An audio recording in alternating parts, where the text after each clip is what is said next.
We all probably know that hedge funds use a variety of hedging techniques to take on risk as well as maximize returns as they invest in different asset classes across the world. So, what are the kind of derivative products that hedge funds use in order to achieve the goal of maximizing return for their investors? They use a mixture of interest rate swaps, currency swaps, as well as credit default swaps in order to achieve the goal of maximizing returns and at the same time optimizing the risk that they've taken across their asset classes. Hi everybody, I'm learning partner Sushila Hariharan, and if you're interested in a career in fund accounting, corporate actions, trade life cycle, and OTC derivatives, do subscribe to my YouTube channel where I provide content centric, research focused material on these topics. Hedge funds, as we already know, take in money from a multiple set of investors and they invest this money by pooling together the funds in different asset classes. These include stocks, different type of stocks, common stock, preference stock, ADR, DVR, etc. They also invest in commodities, taking on great risk as they invest in commodities in different markets across the world, especially since commodities are so sensitive to different types of macroeconomic events. Commodities also pose a natural hedge for many of the hedge funds because through their global operations, the hedge funds are able to optimize the returns given by commodities on their portfolio. Hedge funds also invest in a variety of bonds. These could be short dated bonds, these could be long dated bonds, these could be medium term notes, and they invest in these bonds in an anticipation of what is likely to be interest rate hikes or declines. So they take on positions in the bond markets, in the treasury markets, in the money markets through a variety of structured bonds.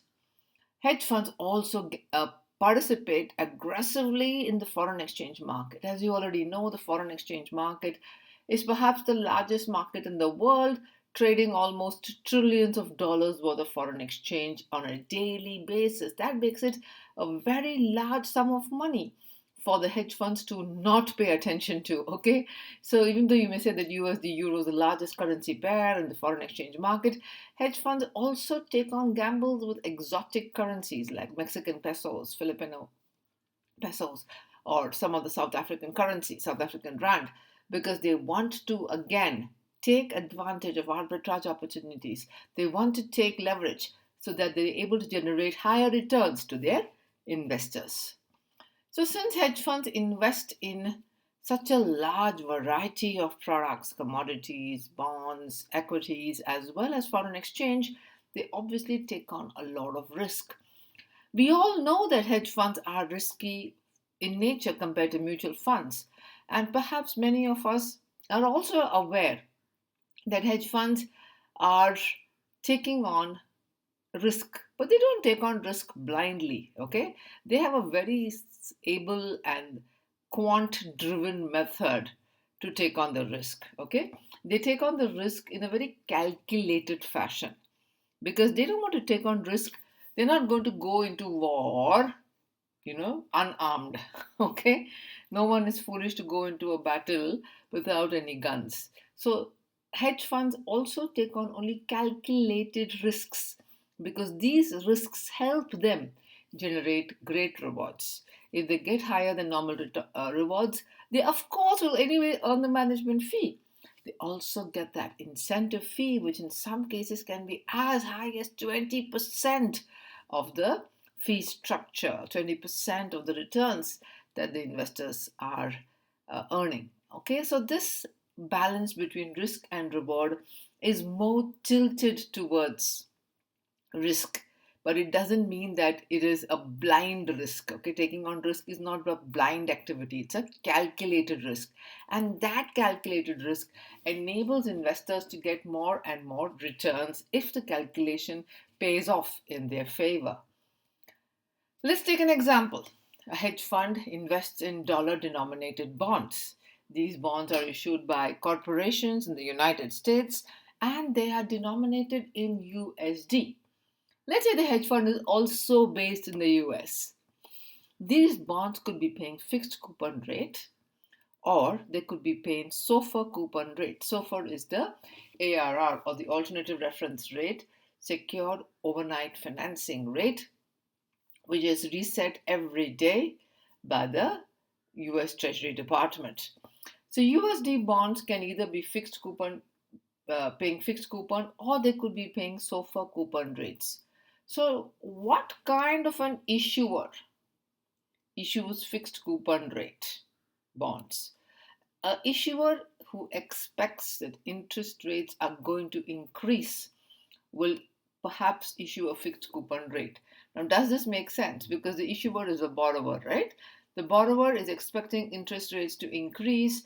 If the interest rates increase, that will impact its profitability. It'll impact the cost of the project. It'll impact the cost of the borrowing. And therefore, issuers definitely are looking to minimize the costs. And hence, if they're expecting that interest rates are going to increase, they will issue fixed coupon rate.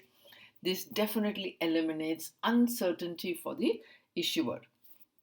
Of course, the downside is that if interest rates decrease, the issuer cannot take an advantage of the declining interest rates.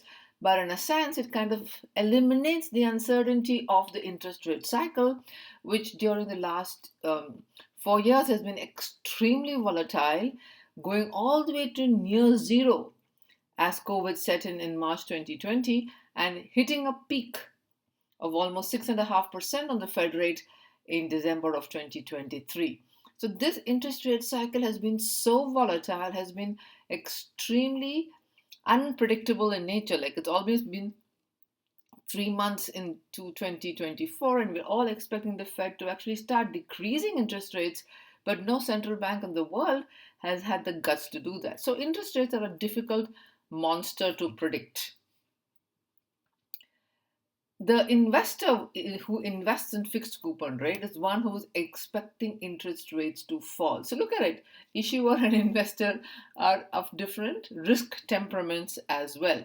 Of course, it eliminates the uncertainty for the investor, but he is taking on the fact that if interest rates decrease, at least he would be marking on the interest rates at a higher rate.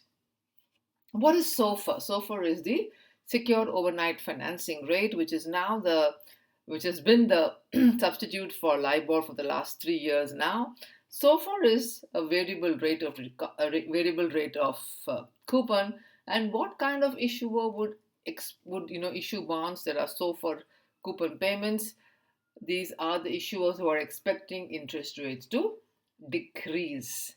So if interest rates are going to decrease, then SOFR coupon rates are favorable to the issuer, because as interest rates decrease, the SOFR reset amounts, the SOFR reset rates, the SOFR benchmarks also decrease.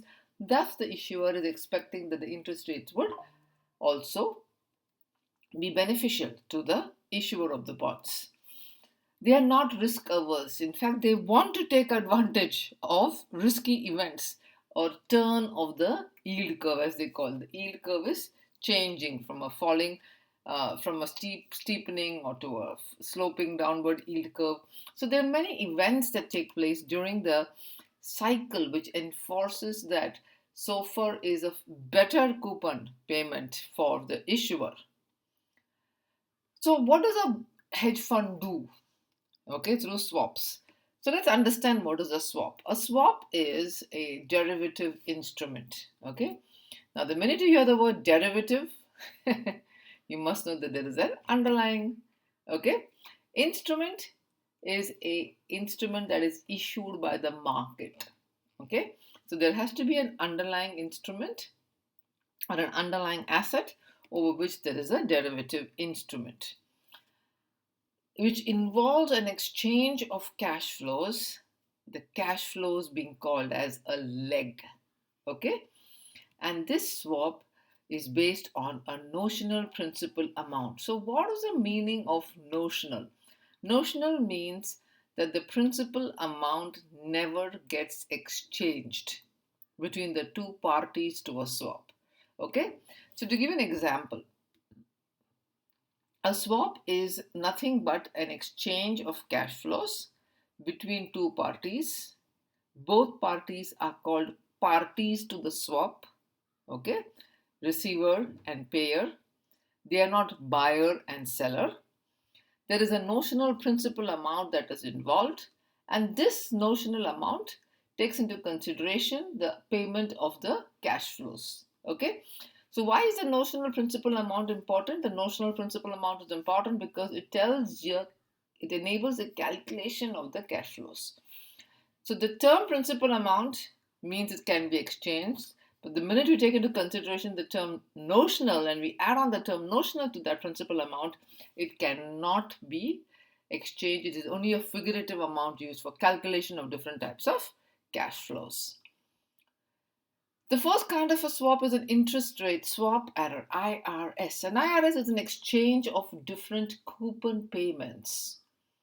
Okay, on a bond or a loan, that is the underlying asset, and the loan, that is the principal amount, is notional and therefore never exchanged between the two parties to a swap. Let's take an example. A hedge fund has invested aggressively into dollar denominated bonds. So, as the hedge fund has invested in different bonds across different currencies, let's take an example of a dollar denominated bond and a JPY bond, that's a yen bond. It suffers from it's exposing itself to not just interest rate exposure, like in the previous case of a fixed for floating or a floating for fixed. It's also exposed to FX risk, FX standing for foreign exchange risk. Let's take a look at this. A US based hedge fund wants to buy JPY denominated bonds. So, what are the three steps it has to do? It has to convert the dollars into JPY. It then invests in these JPY bonds. Now, since these are JPY bonds, they will be paying JPY coupon, and on maturity, the hedge fund has to convert the JPY back into USD. Okay? This FX risk therefore occurs at multiple levels. They have to convert the USD into JPY. That's the principal amount. The JPY coupon payments are in JPY, but the hedge fund is based in the US and they need to convert the JPY back into USD. So there's an FX risk. The risk that JPY strengthens, therefore reducing the amount of dollars that the hedge fund would earn by way of coupon payments. And on maturity, the hedge fund has to convert the JPY back into USD. This makes it extremely complex because there is so much of foreign exchange risk over and above the interest rate risk itself.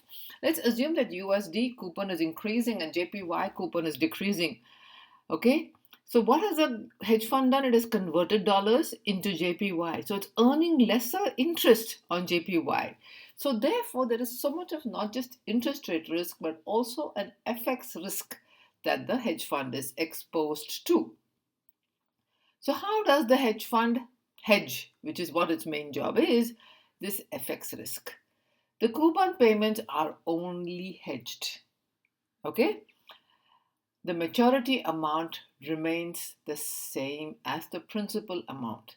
So this eliminates the double counting of FX exposure that the bank has or the hedge fund has, both at the start of the swap or at the end of the swap. Let's take an example of a currency swap. A currency swap has coupon payments as well as the maturity amount is fixed. Now the coupon payments are in a different currency and the maturity amount is thus also in different currencies.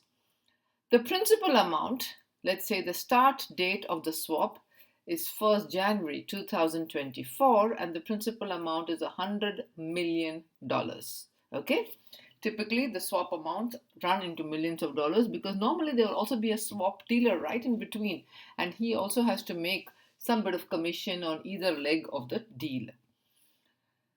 On the start date of January 1st, the USD JPY rate, let's say, is 150 JPY to the USD. Now, let's keep this number in mind.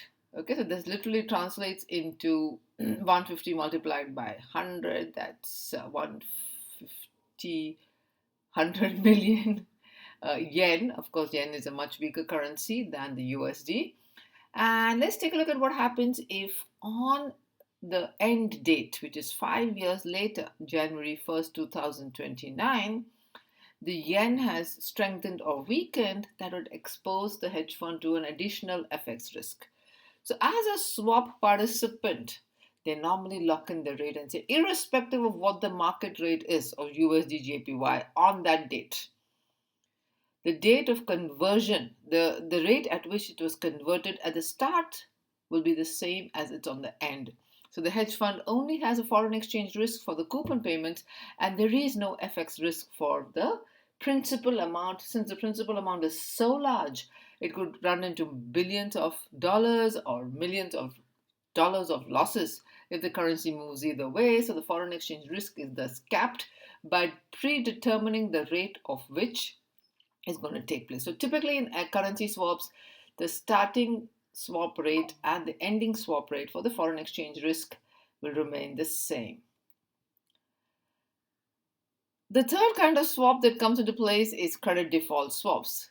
As I already mentioned, hedge funds have significant exposure in bonds. And the minute you invest in bonds, we spoke about the interest rate risk. We now talk about the credit risk or the default risk. This is the risk that the issuer may default. There could be a credit re-rating. There could be a downgrading of the bonds, and all this could result into a ratings downgrade. The hedge fund, which is holding a large portfolio of bonds across different credit ratings. Obviously, a hedge fund has to optimize returns and therefore will not be going to be investing only in AAA kind of bonds. They'll also be investing in double B or single B kind of bonds. So these kind of bonds will have some bit of credit risk for the hedge fund. And is there a way that the hedge fund can mitigate this risk? The answer is yes, through a product called as credit default swaps. The credit risk or the default risk can be minimized through something called as credit default swaps, which is a product that the hedge fund buys from an insurance company in order to protect the investor from issuer bankruptcy. By paying an annual premium to the CDS seller, hedge funds are able to take on additional risk, because if the borrower defaults, then the CDS seller will compensate the hedge fund for further losses that could be incurred. So it will not be an entire loss of the full principal amount, but to the extent of premium payments and to the calculation agent calculations that are taking place, the credit default swaps will ensure that the payment is minimized. The losses are minimized to the issuer, to the investor, that is in this case the hedge fund.